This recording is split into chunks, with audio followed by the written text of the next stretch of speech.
महाराज जी, भगवान की कृपा सब पर समान रूप से क्यों नहीं होती? कुछ लोगों को सुख और सफलता मिलती है जबकि अन्यों को दुख और संघर्ष का सामना करना पड़ता है। इसके पीछे क्या रीजन है? नहीं बच्चा, भगवान की सब पर समान कृपा है।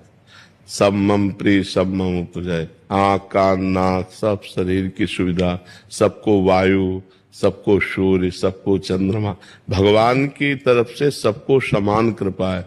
जैसे खेती पिता अपने पुत्र को 5 को दे, अब एक ने बमूल बोया, एक ने आम बोया, एक ने गेहूं बोया, एक ने चना बोया, एक ने गन्ना बोया, अब पाने को क्या मिलेगा?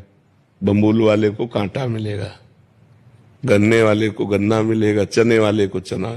भगवान ने हमको भारत भूमि में जन्म दिया, हमारे कर्म कैसे कैसे हो रहे हैं तो उनका फल कौन भोगेगा? गीता में भगवान कहते अवश्य में भोक्तव्यम कृतम कर्म शुभाशुभ। अलग अलग होने के कारण 4 को दुख मिलेगा, 1 को सुख मिलेगा। तो भगवान सुख दुख के दाता नहीं है। निज कृत कर्म भोग सुन भ्राता, को न काहू के सुख दुख कर दाता।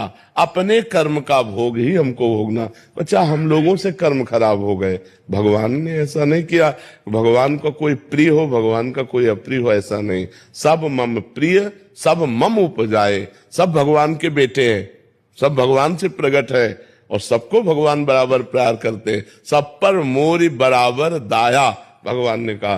पर हमारे आचरण बिगड़ गए, हमारे कर्म बिगड़ गए।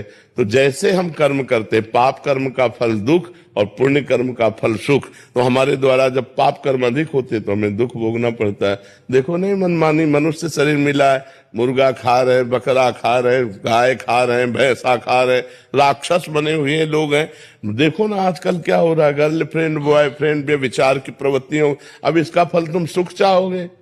करोगे व्यभिचार, करोगे व्यसन, करोगे हिंसा, खाओगे मांस मछली, इसका परिणाम सुख चाहोगे? नरक भोगोगे, यहाँ भी दुख भोगोगे, वहां भी दुख भोगोगे।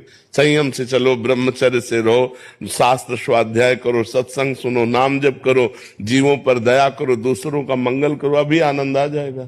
तो आनंद का मार्ग है इधर और चल रहे इधर, तो फिर कैसे आनंद प्राप्त होगा? पर मार्ग हमारे सब प्रभु के बनाए हुए हैं, हमारे प्रभु ने सब मार्ग बनाए।